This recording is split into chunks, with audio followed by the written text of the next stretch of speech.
kembali lagi di Superstar Studio Podcast. Perkenalkan, aku Rebecca yang akan menjadi host di video kali ini.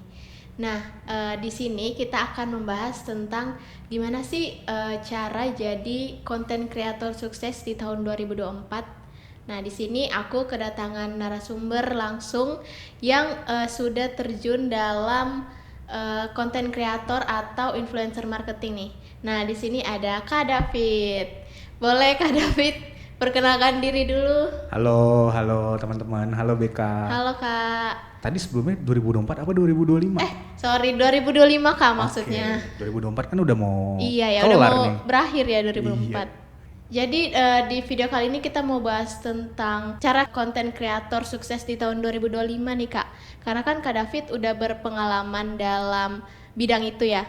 Nah, kita mau nanya-nanya nih ke Kak David. Untuk tren-tren yang sekarang kan lagi naik di TikTok tuh banyak ya Kak. Nah, tren apa sih Kak menurut Kakak yang akan mendominasi di tahun 2025 nanti? Tren ya. Kalau soal tren di 2025 mungkin kita bisa ngelihat platformnya dulu kali ya. Jadi mungkin kebanyakan teman-teman ini pada ngonten di TikTok ya mungkin Iya, ya. benar. Terutama untuk followersnya Superstar Studio. Buat mereka, buat teman-teman yang punya TikTok mungkin kayak mungkin ngerasa ada perbedaan kali ya di tahun-tahun sebelumnya dengan tahun sekarang itu ini arahnya mau kayak gimana sih gitu TikTok. Banyak yang dulunya tuh kayak mereka dulunya konten kayak joget-joget mungkin tahun 2020 tuh masih pada naik gitu kan.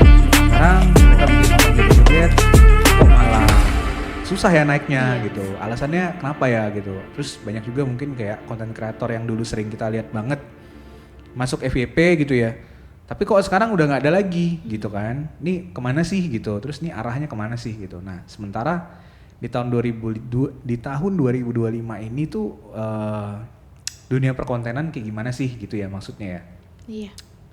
Oke, mungkin sekedar informasi dulu di tahun 2024 dan di tahun 2025 nih apa aja sih yang akan booming gitu ya. Iya.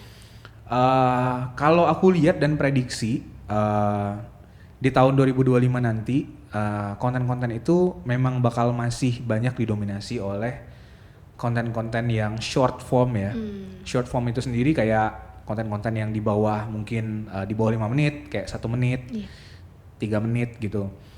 Dan masih konten vertikal itu masih bakal mendominasi lah untuk tren di 2025. Mungkin kalau di YouTube kita tahu ada YouTube Shorts, di Instagram ada Reels, dan di TikTok ya seperti biasa gitu ya formatnya apa namanya vertikal. Nah kalau untuk konten sendiri, tipe konten apa sih yang berpotensi juga bakal naik di 2025? Seperti yang kita tahu sekarang AI itu lagi naik banget ya. Iya. Jadi sekarang banyak banget konten-konten yang dibikin pakai AI gitu. Contohnya sekarang tuh ada aplikasi AI yang bisa bikin cloningnya kita gitu loh. Jadi kayak kalau dulu kita mesti konten sendiri, bikin konten di depan kamera. Kalau sekarang tuh bisa pakai AI gitu ya. buat ngegantiin kita gitu. Nah konten-konten seperti itu kemungkinan besar di tahun 2025 itu bakal mendominasi BK gitu. Jadi AI kayak ya jadinya, betul AI. Jadi mungkin buat teman-teman semua yang kepengen ibaratnya kayak gue pengen nih di 2025 mungkin bisa menggali potensi-potensi yang seperti gue bilang tadi gitu. Tadi kan Kak David bilang ya banyak platform-platform kayak IG Reels atau YouTube Shorts. Nah itu platform mana sih Kak yang bakalan booming di tahun 2025 nanti? Oke, kalau soal platform sebenarnya booming atau enggaknya itu balik lagi tergantung audiens ya. Karena sebenarnya mungkin teman-teman pada bingung nih, gue mesti start konten di mana ya? Apakah di YouTube Shorts ataukah di ibaratnya di Reels atau di TikTok? Karena masing-masing platform tadi itu sebenarnya mereka punya audiens yang beda-beda gitu. Perhatiin deh konten-konten di YouTube Shorts, di Reels sama di TikTok itu pasti beda-beda. Iya. Oke. Konten-konten di YouTube Shorts itu lebih banyak kayak kalau gue sih pribadi ya, gue ngelihat konten-konten di YouTube Shorts itu jarang banget gue ngeliat video konten kreator gitu, lebih kayak video-video yang menghibur gitu ya. Terus kalau di Reels itu kayak kalau gue lihat sendiri sih selama ini Reels tuh jarang ada yang di TikTok naik, di Reels juga naik gitu. Padahal kontennya sama, tapi di TikTok let's say mungkin viewersnya bisa 1 juta, di Reels ternyata viewersnya cuma 10.000 gitu. Nah mungkin temen-temen pada bingung kayak ini kenapa sih kok bisa beda? Karena sebenarnya audiens yang di Reels dengan yang di TikTok itu sebenarnya beda gitu. Makanya peminat konten di TikTok, misalnya di TikTok peminatnya banyak nih, tapi di Reels kenapa sedikit? Sebenarnya karena memang audiensnya beda gitu. Nah kalau KBK perhatiin nih, itu di Reels banyak banget yang bikin konten tuh cuma 1 detik. Iya. Pernah lihat nggak? Pernah Kak. Yang kayak apa namanya? Dia cuman lagi ngapain lah gitu, tapi cuman sedetik, terus dibikin kayak tulisan atau di captionnya panjang. Nah itu di Reels bisa tuh kayak gitu, bisa naik tuh, bisa sampai 1 juta, bisa sampai 2 juta. Coba deh ngepost di TikTok kayak gitu, sedetik. Nggak bakal naik ya? Iya cobain aja. Gue nggak tahu sih, belum pernah ada ya, gitu. Gue belum pernah ketemu di TikTok yang kayak gitu. Jadi memang audiensnya itu beda-beda. Nah jadi tergantung sih, menurut gue kalau kalian baru mulai banget dari awal, mungkin bisa coba dari TikTok ya, karena TikTok ya? Kalau memang baru mulai dari awal itu TikTok itu dia ramah terhadap konten kreator yang memang baru pertama kali konten. Jadi dia bisa ngerekomendasiin konten kalian walaupun followers itu sedikit gitu. Kalau mau mulai di YouTube mungkin agak berat ya karena saingannya udah banyak. Dan konten kreator di YouTube tuh pada niat-niat ya. Kalau dilihat ya. Iya kan? Kalau di IG juga sepertinya agak susah ya untuk naik. Kalau dulu-dulu mungkin tahun 2021, 2020 itu Reels masih lumayan banyak ininya. Lumayan gampang lah buat naik. Kayak ngepost video gimana gitu bisa naik. Reels di boost sama si algoritma Instagramnya gitu. Kalau sekarang agak susah ya untuk nyari itu. Jadi mungkin kalau buat pertama kali konten kreator pemula mungkin lebih cocok ke TikTok. TikTok ya. Gitu. Nah nih Kak, kan di platform YouTube kayak TikTok gitu, YouTube, TikTok, terus IG itu ada algoritmanya kan Kak. Nah algoritma itu kan sering berubah-berubah. Nah gimana sih Kak cara memanfaatkan algoritma itu yang suka berubah-berubah gitu? Oke, soal algoritma, menurut gue gini sih. Mungkin banyak juga konten kreator yang mikir, wah ini algoritmanya berubah ya, wah ini YouTube nggak kayak dulu lagi gini-gini segala macam. Menurut gue kalau kita mikirin algoritma itu nggak akan ada habisnya sih gitu, karena algoritma itu pasti akan berubah terus gitu loh. Menurut gue kalau memanfaatkan algoritma sebenarnya mungkin banyak banget yang kayak bikin konten, algoritma YouTube berubah, algoritma TikTok berubah gitu, akan terus berubah sih gitu. Dan kalau mau ngikutin itu terus, ya kita akan malah jadi nggak ada habisnya lah gitu, ngejar tren, ngejar kayak mesti bikin video kayak gini, mesti bikin video kayak gini. Menurut gua buat temen-temen, mungkin buat konten kreator yang mau mulai, intinya sih algoritma itu satu, algoritma itu akan merekomendasikan konten yang memang menarik gitu. Ya udah kalau konten lo menarik pasti akan direkomendasikan sama banyak orang gitu.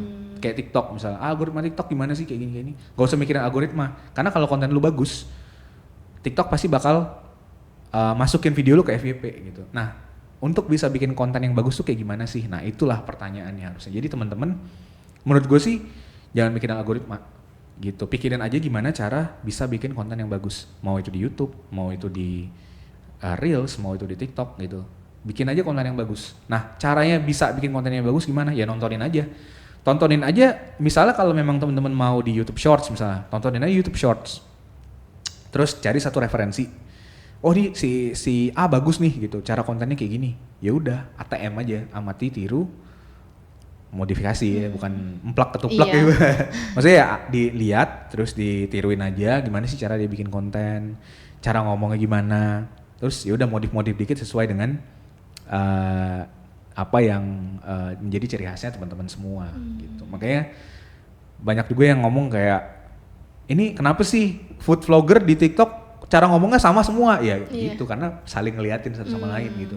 Jadi kalau Mungkin kalau teman-teman yang idealis bisa cari gaya sendiri yang mungkin bisa naik, ya nggak tahu ya. Tapi kalau emang udahlah biar cepet, gue pengen bikin konten, biar biar bisa cepet upload.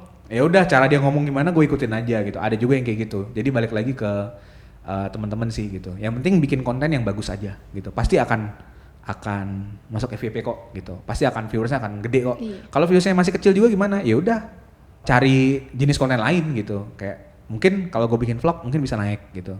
Atau kalau gue bikin tebak-tebakan mungkin bisa naik, ya nggak tahu.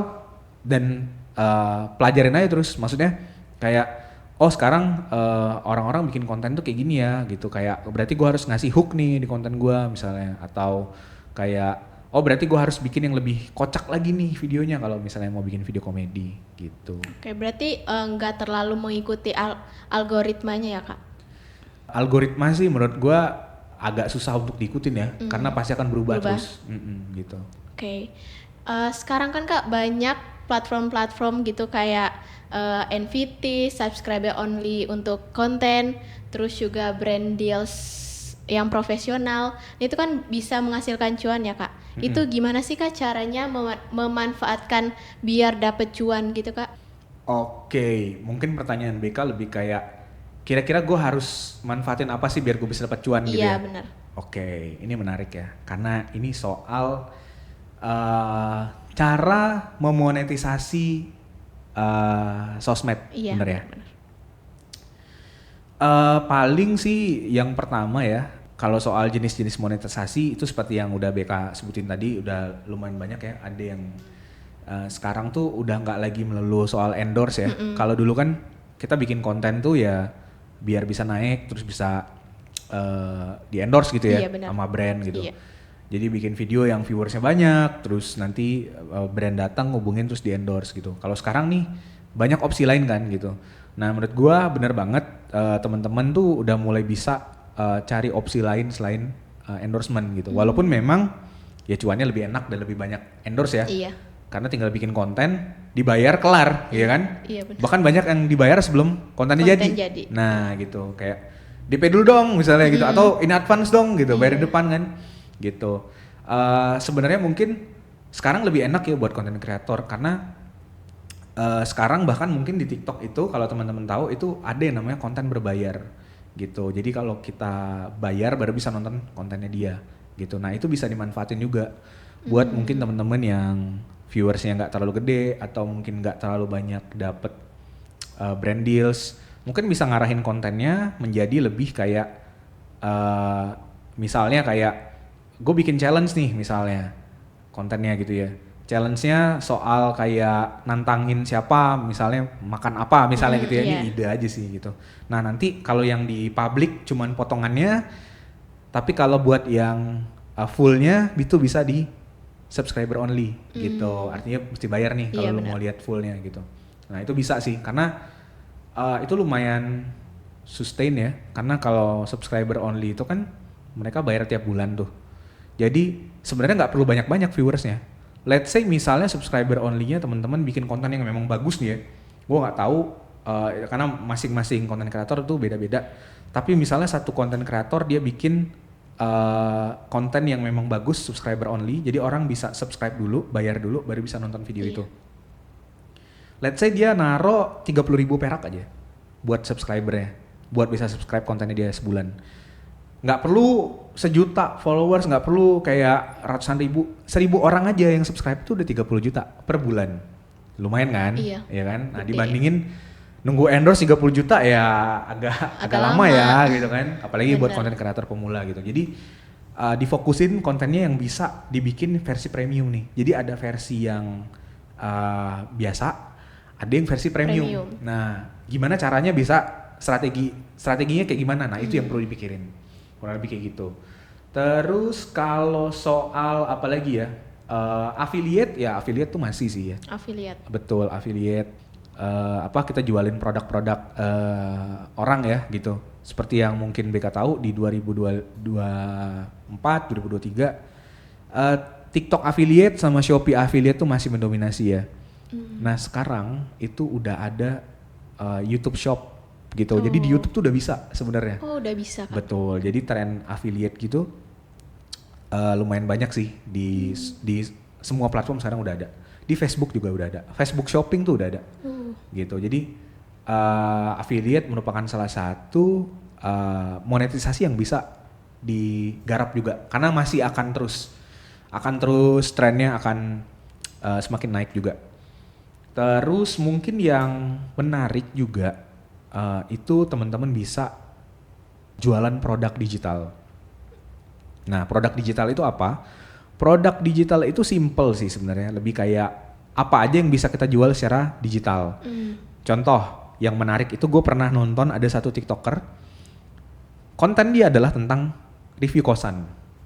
Ya, jadi dia pergi ke seluruh kosan yang ada di sekitar Jakarta. Jakbar, Jakpus, apa semua segala macam, konten-konten dia simpel-simpel gitu. Followersnya nggak banyak, cuman 10.000 kalau nggak salah, nggak nyampe 10.000. Tapi dia jualan produk. Jualan. Tahu nggak dia jualan apa? Apa tuh Kak? Coba tebak, jualan apa? Sendal bukan ya? Enggak. Dia nggak jualan produk fisik. Enggak. Dia jual rekomendasi kos. Oh. Tuh, jadi dia bentuk dalam PDF. Jadi dia bikin PDF nih, kos ini misalnya, fasilitasnya apa. Jadi dari semua kontennya itu, dia bikin yang ibaratnya kayak tadi sih sebenarnya, kayak versi premiumnya gitu ya. Jadi kalau lo mau kosan harga 1 juta, tapi kamar mandi dalam, AC gratis, listrik, semua segala macem. Nih di PDF gua, lu beli. PDF-nya ada harganya let's say 20.000 gitu. Jadi BK nih misalnya lu nih Bek, lu mau nyari kosan nih di daerah Jakbar, mana yang 1 juta ya, lu beli tuh PDF-nya dia gitu. Nah sekarang tuh banyak banget website yang bisa menyediakan ibaratnya kayak marketplace lah ya, kayak Tokped, kayak Tokopedia gitu. Tapi kita jualan produk digital. Kalau Tokped kan itu jualannya kayak gelas misalnya, makanan gitu. Nah ini kita bisa jualan PDF gitu. Nah itu bakal naik juga sih di tahun 2025 dan seterusnya. Makin berkembang gitu ya Kak? Makin berkembang, seperti itu sih. Nah selain pendapatan dari affiliate gitu, ada juga pendapatan dari iklan gitu Kak, sama brand sponsorship kan. Nah cara memaksimalkan itu juga gimana Kak? Biar lebih maksimal gitulah untuk memanfaatkan brand sponsorship itu. Oke, soal brand deals atau mungkin ya endorsement ya. Ya. Mungkin di tahun 2025 soal endorsement, balik lagi endorsement itu sepengalaman gua menghandle brand endorsement seperti itu ya, udah bertahun-tahun, itu akan sesuai dengan apa yang si brandnya mau sih gitu. Contoh si brandnya butuh influencer di bidang yang kontennya family, ya udah dia akan milih gitu. Jadi tidak ada jenis-jenis konten yang ini lebih gampang nih dapat endorse atau segala macam. Ya sebenarnya ada ya. Itu adalah brand yang niche misalnya. Contoh teman-teman ngebahas tentang apa ya, kayak home living misalnya, meja, kursi, semua yang estetik itu pasti akan gampang karena brand akan langsung lihat, oh gue butuh orang yang buat ngepromoin ini, atau ya beauty gitu, beauty skincare banyak banget kan gitu, ya udah bisa nih langsung. Tapi balik lagi, apapun jenis kontennya itu pasti ada brand yang bisa masuk sih di situ. Nah fokusnya apa supaya si lebih banyak brandnya lagi yang masuk gitu ya, buat bisa nge-endorse. Yang pertama make sure konten kita tuh harus brand friendly gitu. Jadi misalnya kalau teman-teman konten soal misalnya tebak-tebakan atau apa, ya make sure nggak ada yang pakai kata-kata kasar lah misalnya, atau kayak eksploitasi anak di bawah umur misalnya, hal-hal yang ditentang sama norma pada umumnya lah gitu. Atau yang kayak bikin konten yang berbau-bau misalnya pornografi lah, misalnya soft porn atau apa, ya agak-agak gimana ya gitu. Ada aja sih tapi brand yang mau ya gitu, maksudnya brand-brand tertentu gitu, tapi ya lebih agak susah ya gitu. Make sure sih kontennya safe gitu, tidak melanggar pedoman komunitas, kayak tadi tidak ada yang berbau kayak senjata tajam misalnya, atau kayak ledakan lah atau apa, kan agak-agak susah ya gitu. Kayak gitu sih kurang lebih. Nah Kak, aku boleh kasih tahu nggak gimana sih kenapa konten kreator itu perlu diverifikasi sumber pendapatan mereka? maksudnya di beda mereka perlu kayak lebih dari satu sumber pendapatannya. benar. Oke. Ini menarik juga karena yang namanya content creator itu jangan cuman berharap pada satu sumber doang. Sumber. Gitu. Karena yang namanya content creator itu pasti akan ada umurnya kan. Content creator tuh banyak banget. Contoh 2 tahun kemarin deh gitu. Iya. Pasti banyak content creator yang kita bisa sebutin lah nama-namanya gitu ya. Banyak yang sekarang tuh udah nggak ada lagi gitu. Muncul lagi yang baru gitu. Jadi kalau kita cuma ngandelin let's say endorsean doang misalnya gitu ya. Ya kita akan kalah bersaing nih sama yang baru. Karena yang baru pasti bakal banyak yang lebih menarik dong. Iya, Ya nggak? Lu boleh nih kocak, tapi nanti tahun depan siapa tahu ada yang lebih kocak dari lu gitu kan.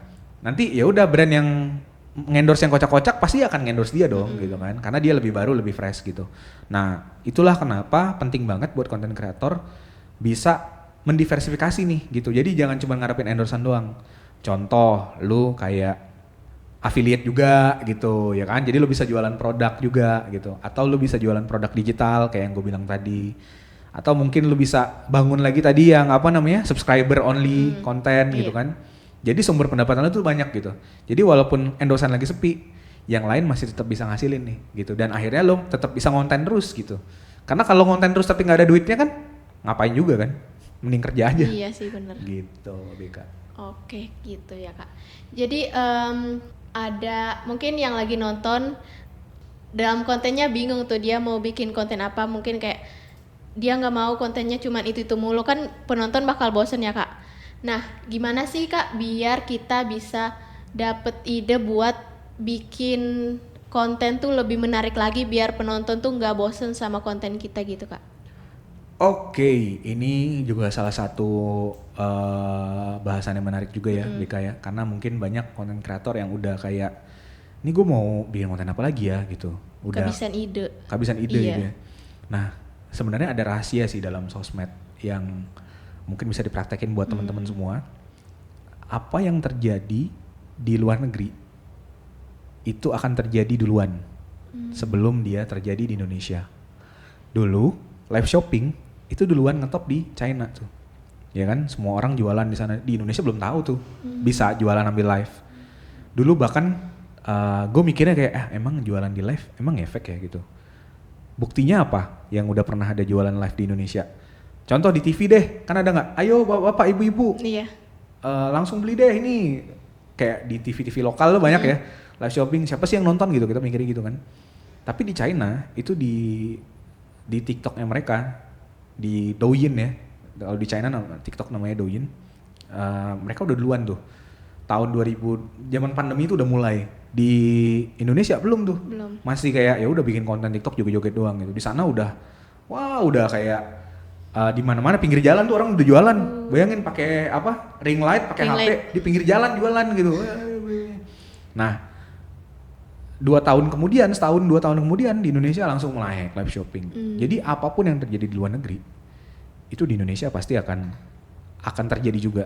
Nah jadi teman-teman mulai sekarang aktiflah untuk melihat di luar negeri itu trennya lagi apa sih gitu, ya kan? Lihat-liatin aja kayak TikToker luar negeri, tren-tren yang ada di luar negeri. Jadi jangan cuma lihat konten yang ada di Indo doang. Karena apa yang ada di luar itu pasti akan naik juga gitu di Indonesia. Ya udah tiruin aja gitu, dan teman-teman bisa dapat keunggulan waktu gitu. Karena ibaratnya kayak mesin waktu sih, kayak ngelihat di luar negeri, oh sekarang lagi ngetop misalnya konten tebak-tebakan misalnya lagi naik misalnya di luar negeri, bentar lagi juga pasti masuk Indo gitu. Ya udah ikutin aja gitu, amati, tiru dan sesuai dengan konteks yang ada di Indonesia kayak gitu. Nah Kak, di luar sana mungkin teman-teman yang lagi nonton ada yang jadi konten kreator nih, tapi juga kerja di luar konten kreator gitu Kak, dan jadwalnya jadi padat gitu kan. Gimana sih Kak biar kita bisa membagi waktu antara kerja di luar sama menjadi konten kreator biar kita tetap profesional gitu dalam jadi konten kreator? Oke, menarik. Jadi mungkin buat teman-teman yang masih part time konten kreator ya. Mungkin harus kerja juga, terus konten juga gitu. Menurut gua cara yang paling supaya kita bisa tetap ngonten adalah bikin konten yang gampang-gampang aja sih gitu. apalagi di era yang sekarang itu cepet banget, tren cepet berubah semua segala macem. Pokoknya bikin kontennya gampang deh. Kalau bisa ya editingnya jangan terlalu ribet gitu. Ini buat konten kreator pemula ya gitu. Ya mungkin kalau yang idealis mereka punya kayak ini sendiri ya nggak apa-apa juga gitu. Cuman kalau memang mau konsisten supaya bisa terus update, supaya bisa terus kayak survive, usahain tuh kalau bikin konten proses editingnya jangan terlalu ribet gitu. Kayak kalau bisa langsung upload tapi tetap menarik. Nah itu sih challenge ya. Gimana bikin konten yang menarik, ngeditnya gampang, terus ngepostnya bisa cepet gitu. Jadi Supaya bisa dibikin gampang aja Kak. Betul. Dibikin jadi gampang tapi menarik gitu ya. Betul. Nah, cara bikin jadi gampang itu bukan berarti asal-asalan ya. Banyak yang kayak, oh bikin gampang ya udah berarti gua asal ngedit dong. Ya Iya. enggak juga sih gitu. Contoh kayak banyak sih contoh konten yang gampang. Contoh kayak kalau misalnya kontennya vlog gitu, coba lihat aja gitu di luar negeri tuh banyak kok yang kayak nggak perlu ribet-ribet gitu. Contohnya kayak apa proses editingnya lah gitu, disederhanakan lah gitu. Karena semakin lama semakin susah kita bikin konten, akan semakin malas kita ngerjainnya, apalagi nggak ada duitnya. Iya, bener benar. nggak? Dalam hal apapun sih sebenarnya. Jadi bikinlah segampang mungkin dan se-effortless mungkin gitu. Jadi supaya bisa terus bikin konten gitu sih. Kecuali jadi buat simple aja ya Kak. iya, kecuali emang demen ribet ya silakan sih nggak apa-apa. Kayak gitu. Oke Kak. Gimana sih Kak biar kreator bisa ngatasin burnout di tengah tuntutan konten yang terus menerus, dan gimana juga biar kita bisa menjaga balance antara work life dengan memproduksi konten gitu.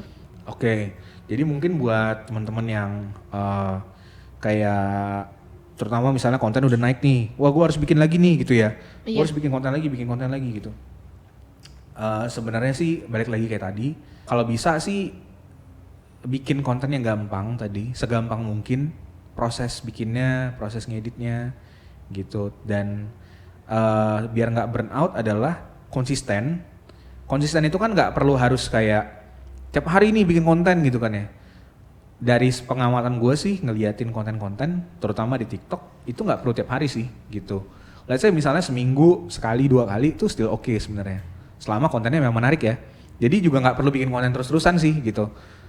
Seminggu sekali, seminggu 2 kali untuk pemula sih masih oke lah ya. Sambil ngeliat kira-kira konten ini bakal naik atau enggak ya gitu. Kalau naik ya bikin lagi, kalau enggak ya udah nggak apa-apa gitu. Biar nggak burnout ya konsisten, tapi konsistennya itu bukan kayak tiap hari harus bikin gitu. Kayak seminggu sekali, seminggu 2 kali tuh masih oke lah gitu. Jadi yang penting hari ini konten, terus besok libur ya udah nggak apa-apa. Besok libur lagi nggak apa-apa. Tapi lusa harus konten nih gitu. Jadi make sure emang harus ada jadwal yang udah kita set up aja. Dan anggap aja itu kayak suatu kerjaan aja sih gitu. Jadi walaupun emang kontennya baru, pemula, tapi anggaplah konten itu kayak oh gue harus profesional nih gitu. Karena kalau kita kerja tiap hari kan nggak ada dong kayak nggak mau kerja nggak mungkin dong ya kan, kerjaan harus kelar dong gitu. Nah anggaplah konten itu sama kayak kerjaan freelance lah gitu. Jadi selama kita udah ada draft ya kita harus selesaiin nih editnya, walaupun agak males tapi Harus selesai ya. harus selesaiin. Dan libur nggak apa-apa, let's say libur kayak sehari, 2 hari, 3 hari, seminggu lah misalnya, nanti minggu depan ngepost lagi gitu. Selama tetap konsisten aja sih. Karena kalau kita udah let's say misalnya libur konten sebulan tuh udah kayak udah berhenti aja lah jadi konten kreator gitu. Iya sih. Kayak usahain tetap konsisten sih gitu. Walaupun cuman seminggu sekali, 2 minggu sekali, still oke gitu. Yang penting tetap harus ada yang diupload sih gitu. Biar tetap bisa lah gitu, keep up konten kayak gitu sih. Oke, tadi kan Kak David udah ngejelasin nih berbagai tips konten kreator pemula nih. Nah, apa sih tools yang bisa kita gunakan biar mempermudah kita untuk bikin konten gitu Kak? Mungkin mulai dari editing gitu Kak. Kira-kira apa tuh Kak? Oke, kalau tools buat konten sendiri sih, kayak sekarang semua konten kreator udah pakai CapCut ya. Iya, Karena benar. CapCut tuh udah gampang banget sih gitu. Kayak butuh apapun juga ada gitu. Iya. Nggak perlu yang premium ya. Gitu. Terus kalau misalnya mentok ide konten, menurut gua temen-temen udah mulai bisa pakai AI sih. Pakai ChatGPT aja lah. ChatGPT Langsung keluar ya? Langsung keluar semua ide konten tuh kayak konten apa nih misalnya makanan, ya udah minta ChatGPT aja gitu. Nah, cara pakai ChatGPT kayak gimana? Ya ada caranya sendiri sih. Nanti mungkin bisa kita bahas di video berikutnya sih ya. Iya ya. Boleh dong Kak kasih tips-tips biar penonton tertarik menonton konten kita semuanya gitu Kak. Oke, tipsnya adalah satu konsisten, terus kedua rajin belajar. Udah itu doang sih sebenarnya. Karena kalau kita konsisten, sebenarnya kalau kita konsisten kita akan terlatih untuk kayak hari ini bikin konten tapi masih jelek, ya nggak apa-apa, besok bikin lagi. Nggak mungkin dong kontennya jelek lagi. Pasti kita akan belajar dong. Oh kemarin gua ngomongnya gelagapan nih gitu. Jadi di konten yang sekarang gue harus lebih lancar lagi ngomongnya gitu. Nah kalau konsisten nanti akan kebentuk sendiri kayak prosesnya kayak gimana gitu. Jadi kayak konten kreator yang sekarang udah jago-jago itu pasti mereka juga awalnya pasti anyep juga kontennya gitu. Nggak mungkin langsung kali bikin konten langsung kayak 1 juta, ya ada sih mungkin ya. Tapi akan mereka juga berproses lah gitu. Terus yang kedua rajin belajar tuh ya di dunia perkontenan ini apa sih yang baru gitu. Kita harus tetap relevan sih gitu. Ya rajin belajar aja gitu. Contoh kayak, oh gue bingung nih bikin ide konten. Sekarang lagi ada apa? AI. Ya udah belajarin AI gimana. Bukan berarti harus bikin konten AI ya. Iya. Tapi gimana caranya manfaatin AI ini supaya bisa ngebantu gue jadi lebih gampang lagi bikin konten gitu. Itu sih rajin belajar, konsisten. Udah itu aja. Kasih saran dong Kak buat orang-orang di luar sana yang baru terjun nih ke dunia konten kreator. Kasih saran biar kayak bisa sukses dengan cepat gitu. Oke, waduh sukses dengan cepat. Saya juga mau tuh kalau bisa sukses cepat. Paling mungkin buat yang baru, balik lagi tadi have fun aja ya. Buat konten tuh dibawa fun aja, jangan dibawa harus sukses, harus sukses. Sebenarnya gue yakin semua orang bisa jadi konten kreator sih gitu. Cuman balik lagi tergantung stylenya cocok nggak sama kalian gitu. Contoh lu ternyata stylenya lu kepengen nih jadi konten kreator beauty gitu. Tapi sebenarnya kurang masuk nih stylenya sama lu misalnya gitu. Lu lebih cocok misalnya bikin vlog atau apa ya fleksibel aja gitu. Kayak jadilah fleksibel sesuai nama style yang lu nyaman. Yang nonton juga ibaratnya kayak oh menarik ya gitu. Ya udah kayak terusin aja di situ. Jadi kayak fun aja, bikin konten tuh kayak for fun aja, jangan kayak harus sukses. Ya sebenarnya juga walaupun semua orang bisa jadi konten kreator, cuman nggak semua orang juga bisa sukses gitu di dunia konten kreator. Ya udah nggak masalah gitu. Tapi karena kalian baru belum tahu nih kira-kira gue cocok nggak ya jadi konten kreator, ya udah bikin konten fun aja. Yang penting fun, konsisten, belajar terus. Kalau misalnya memang naik ya alhamdulillah, kalau misalnya enggak ya cari konten lain gitu. Yang mana sih yang lebih cocok gitu. Kurang lebih sih kayak gitu.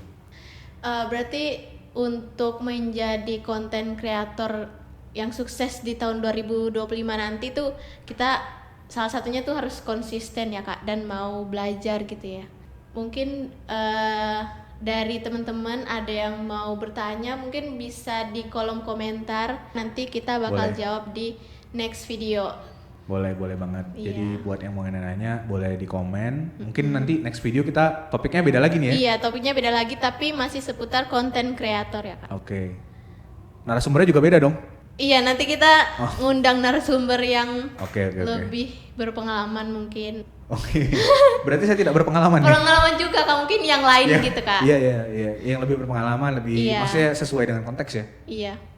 Oke, thank you buat Kak David yang udah berbagi ilmu untuk kita semua dan yang buat yang nonton. Ya, sama-sama belajar lah. Iya, benar Kak. Oke, buat teman-teman semua, thank you udah nonton podcast Superstar Studio ini.